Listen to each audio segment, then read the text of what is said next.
ఒక బంధం మనల్నందరినీ ఒక్కటిగా కలిపి ఉంచుతుంది.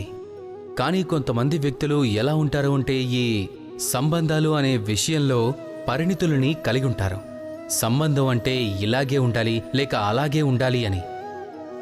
ఈ సంబంధం కోసం నేను ఇన్ని పనులు చేశాను అని గొప్పలు చెప్పుకుంటూ ఉంటారు. బదులుగా వారి మీద ఆశలు కూడా పెట్టుకుంటారు. కానీ నిజం ఏమిటంటే ప్రతి సంబంధం ఒకేలాగా ఉండదు. కానీ ప్రతి సంబంధానికి దానికంటూ ఒక విశేషమైన కారణం ఉంటుంది. ఎలా అంటే కళ్ళు అలాగే ముక్కు యొక్క సంబంధాన్ని చూడండి. కళ్లకు దగ్గరగా ఉండేది ఏంటి?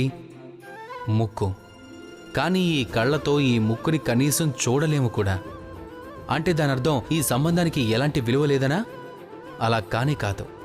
అదేవిధంగా ఎవరైనా ఒక వ్యక్తి తన భావాలను వ్యక్తం చేయలేకపోతే లేదా తెలుపలేకపోతే లేదా అర్థమయ్యేలా చెప్పలేకపోతే దాని అర్థం ఇది కాదు కదా, మీకు ఆ వ్యక్తికి ఉన్న సంబంధం అర్థం లేనిది అని. అలా కానే కాదు.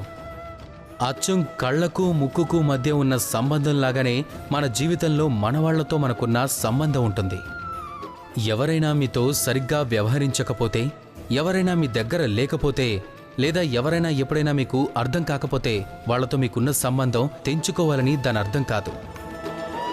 అర్థం చేసుకోండి మీ జీవితంలో వారి ప్రాముఖ్యత ఏమిటి అన్నది, అలాగే వారి జీవితంలో మీ ప్రాధాన్యత ఏమిటన్నది.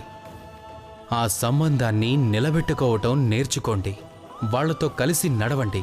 అప్పుడు ఈ మనసు సంతోషంగా చెప్తుంది, రాధాకృష్ణ.